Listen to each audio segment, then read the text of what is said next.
Hi everyone, my name is Laura. For those of you who are new here, I was diagnosed with type 1 diabetes 2 years ago. I've been uploading videos about living with type 1 diabetes to my YouTube channel for the last year and a half, and since then I've received quite a few questions about living with type 1 diabetes in general, and also the different types of diabetes technology that I use. I thought I would compile all those questions into one video, and I hope you find it helpful. So I'm going to start off with some general type 1 diabetes questions. Is it expensive to have type 1 diabetes? Absolutely. Type 1 diabetes can be very expensive, and it can be more expensive depending on where you live. So I've lived in both Canada and Scotland since I was diagnosed, and I'll share a bit about my experience in Canada and the type of costs that I had to pay. A common misconception about Canada is that its universal healthcare also includes universal pharmacare, but this is not true. So the cost of paying for prescriptions actually lies with the patient.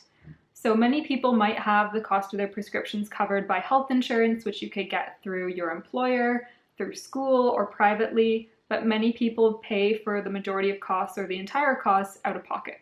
So in my experience, I had a health insurance plan through my university while I was doing my PhD.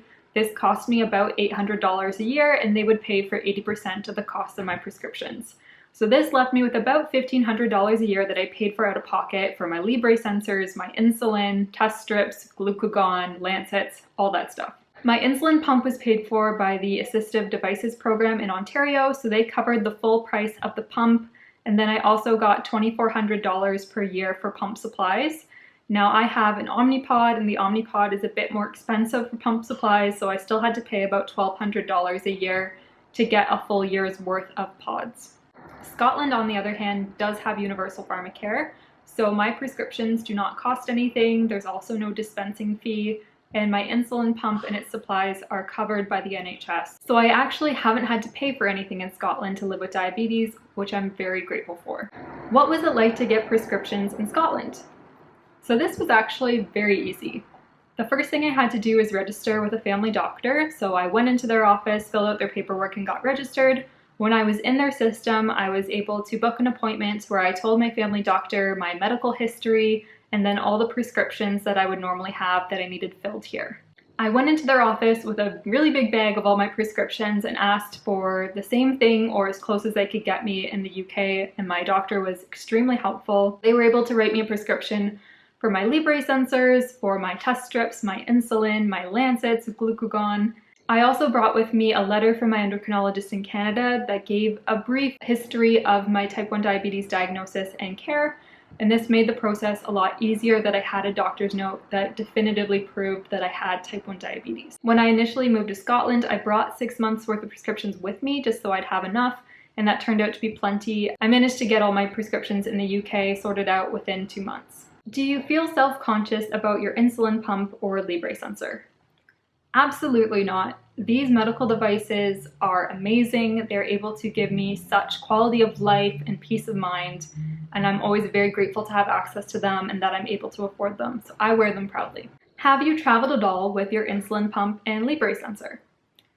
So the only significant travel that I've done since being diagnosed is moving from Canada to the UK, which was a pretty big trip for me. My endocrinologist and my diabetes educator gave me lots of great advice before moving.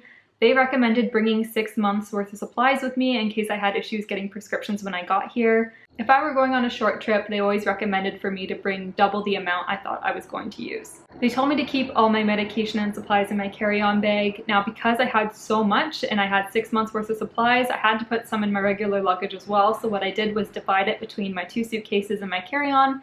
That way, if any one of them got lost, I'd still have lots in other bags, so I didn't put everything into one bag. They told me that my insulin would not count towards my liquid limit, so you can bring as much insulin as you need with you. I flew with Air Canada, and they allowed me an additional bag for medical supplies, only if there was nothing other than medical supplies in that bag, and they were very accommodating for me to have that. I brought lots and lots of snacks with me on the plane that I didn't end up needing, but I wanted to make sure that if my blood sugar were to go low, I would have lots of food on hand to make sure I could treat that. Halfway through my flight, I changed the time on my pump to the time in my destination country, and they recommended doing this to help my basal rates adjust to the new time zone. They also provided me with a note that was really helpful for going through security, and it detailed that I have type 1 diabetes, I wear an insulin pump, I wear a glucose sensor, and I'm unable to take those devices off. I didn't have any issues with any of my medical devices going through the metal detector, and I had quite a few supplies that went through the X-ray machine and they all function normally as well. How do you remove residual adhesive from medical devices from your skin? So I like to use baby oil on a cotton pad, and this works quite well for me. The baby oil removes the adhesive pretty easily, and then it also is very moisturizing, and I find I can have dry and flaky skin after I take off something with adhesive, and this helps keep my skin moisturized as well.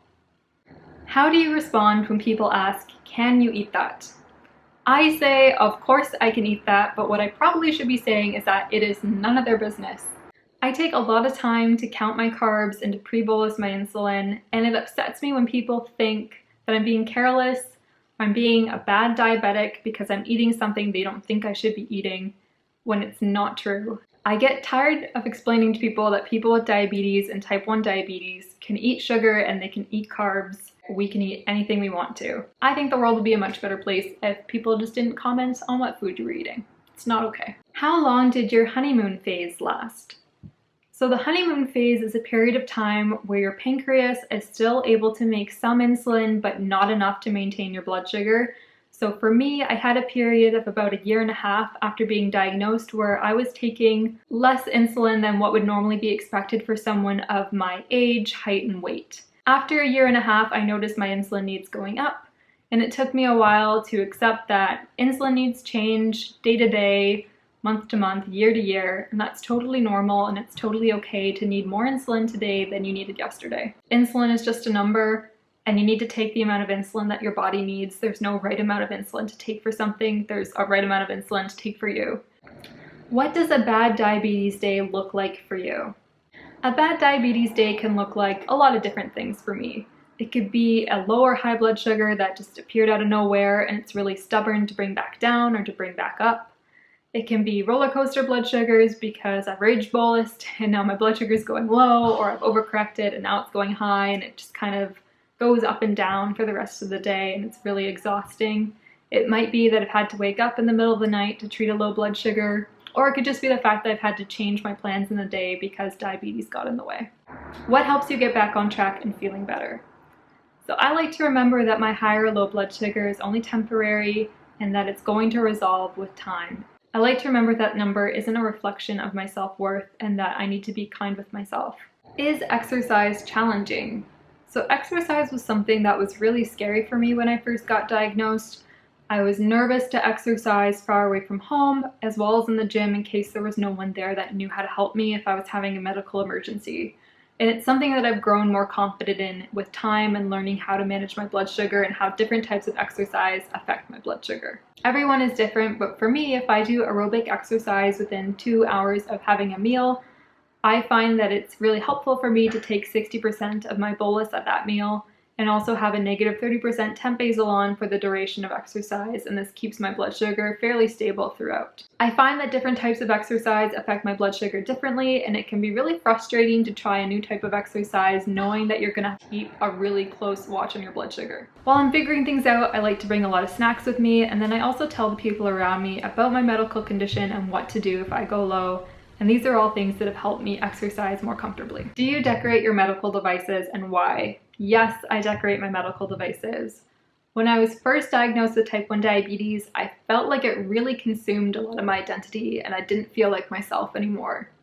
And I found that decorating my medical devices with stickers made diabetes feel more like me and less like this really scary thing. When I see the stickers on my Libre or on my Omnipod, they bring a smile to my face. And I'm trying to do everything that I can to make living with type 1 diabetes as positive as possible. So I've got some questions about the Omnipod here. Why did you choose the Omnipod? So I chose the Omnipod because it was the only tubeless pump that was available to me. I was really hesitant about getting a pump with tubing because I was worried it was going to be difficult to wear with different types of clothes and that I was going to get it caught on things all the time. Insulin pumps are a personal choice and there is no right or wrong answer. I picked a pump that I thought would work best for me and my lifestyle, and I'm really happy with the choice that I made. How long does each pod last? So each pod lasts for 3 days. At the end of 3 days, you have an 8-hour window to change that pod. At the end of that 8 hours, the pod will shut off and it will stop delivering insulin. But you can always change your pod earlier than 3 days if you need to. Has your Omnipod ever fallen off? Yes. I've had one pod fall off before, and it's because I banged my arm on a door while getting out of a car. Other than that, I've never had a pod fall off. I've had a few Omnipods that have started to peel, and I put adhesive patches over them and they were able to last the full 3 days. Is it painful to remove or insert the Omnipod? So for me, if I put the pod on the back of my arm, I find that the cannula insertion hurts a little bit, as well as removing the Omnipod because the adhesive is very sticky and I can have some irritated skin on that site for a couple of hours after I take it off. Most of the time when I insert or remove my pod, I really don't feel anything. There's just a teeny pinch when the cannula comes off, and the adhesive is like taking off a band-aid, but it really just depends on where I put it. Do you find you have better management of your blood sugar with multiple daily injections or an insulin pump? So my A1C and my time in range are actually exactly the same being on multiple daily injections as it is on an insulin pump. The biggest difference for me is that I can get the same management with less time and less effort, and overall just feel better with the insulin pump than I did on multiple daily injections. I find diabetes to be less overwhelming using the insulin pump than I did on multiple daily injections. I really struggled with doing corrections when I was on multiple daily injections because I just didn't want to give myself another needle.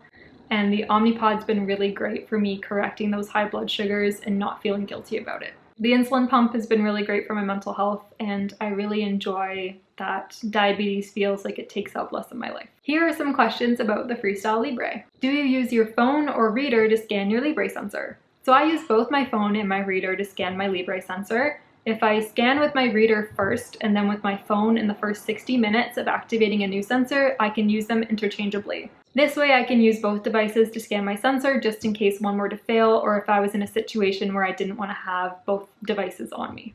Do you have any bruises or scars from wearing the Libre sensor?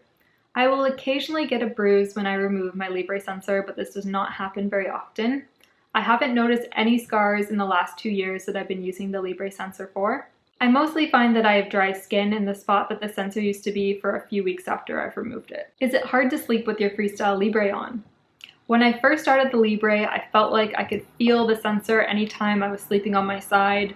After a few months, I noticed that this became less and less of something that I was aware of, and now I just don't notice it at all when I'm sleeping on my side. Has your Libre sensor ever fallen off? No, my Libre sensor has actually never fallen off early before. I've had a few close calls, mostly involving swimming and hitting it on door frames. I'm a bit clumsy, but I've always been able to save it with an adhesive patch on top. So that's the end of all the questions. If there's anything I haven't covered and you'd like to know, please ask me in the comment section down below. I hope you have the rest of a wonderful day, and I will see you next time. Bye.